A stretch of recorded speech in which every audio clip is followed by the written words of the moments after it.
It's voting day, and we're going to be doing not only a Facebook Live, but an Instagram. This is episode 9, I believe, in How to Be True in a Time of Turmoil.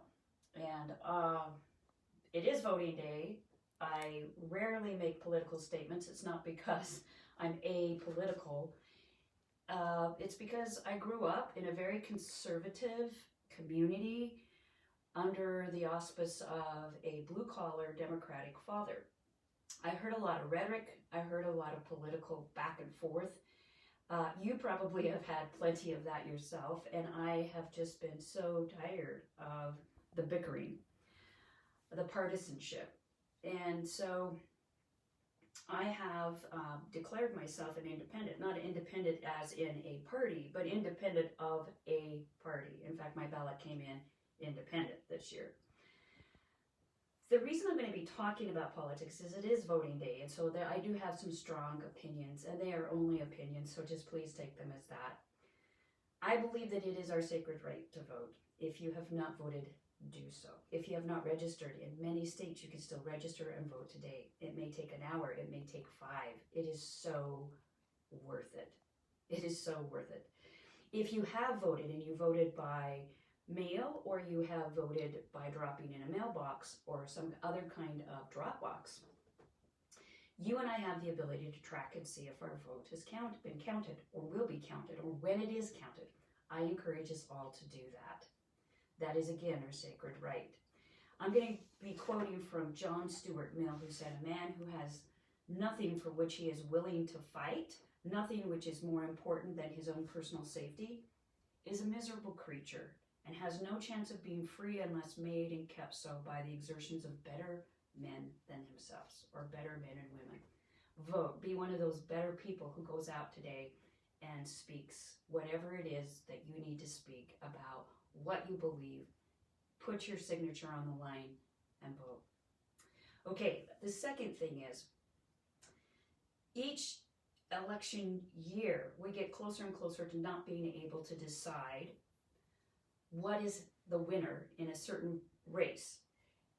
This year is going to be probably exponentially more so in that direction. So listen carefully to your sources and watch for results that match current votes with ballots yet to be counted, and realize that the veterans and many people who have had absentee ballots, those are not going to get counted until after today in many states. The in-person voting today will often get counted before the previously cast ballots that came in through the mail, through drop boxes and absentee channels, aka the military sending in their ballots from across the seas. So be patient. No one should be able to declare, unless it's a rout one way or the other, that there is a winner. We can probably predict Electoral College by 11 tonight or 3 a.m., but it may take 9 days, and that's okay. Democracy takes time. It's a very patience testing experience to be in a democracy. So be wise.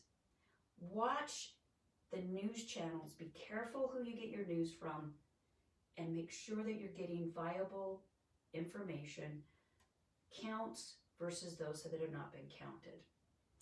The next thing is, my grandparents were born in the 1910s, my parents in the 1930s. The oral history that I've heard, and maybe it's similar to the oral history you've heard, I've never seen or heard anything in history that matches where we are today. And if whoever wins, no matter who wins today, if we come down to the wire in any race, or if there is a big rout, either way, our work has begun. Our work starts tomorrow or next week. What I mean by that is the social fabric, the cultural, social, political, financial, all of these fabrics of our country rest on us taking action to unite. It's been a bitter, bitter, bitter election series. I'm going back to the preamble of the Constitution. We, the people of the United States, in order to form a more perfect union, establish justice, ensure domestic tranquility, and provide for the common defense, promote the general welfare, and secure the blessings of liberty to ourselves and our posterity.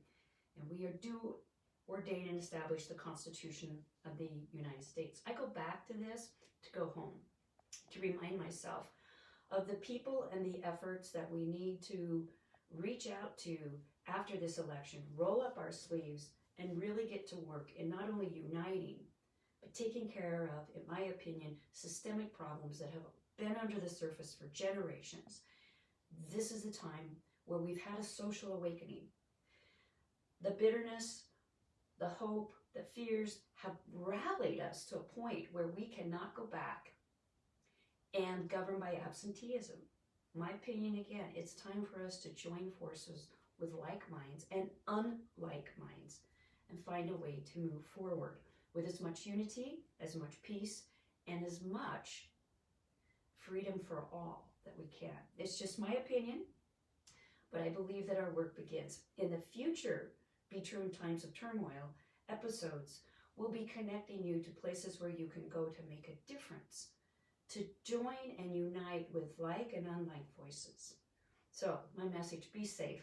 Go out and vote if you haven't. If you have, check and make sure your vote has been counted. Be patient and wise. This may not be a 24, 48-hour series. This may be all week before we understand who has actually won. Let's be patient with democracy. And finally, let's get ready to work. The work is about to begin. Thanks for joining me. I'm Lynn Christian of Soul Salt. You can find me at soulsalt.com. I personally am on Instagram more than Facebook, Lynn Christian or Soul Salt on Instagram. And also, you can go out to Soul Salt Coaching, all one word, on YouTube and subscribe. We'd love to have you part of our newsletter subscription, which you can find over at the Soul Salt website. Thanks for joining me today. Go vote.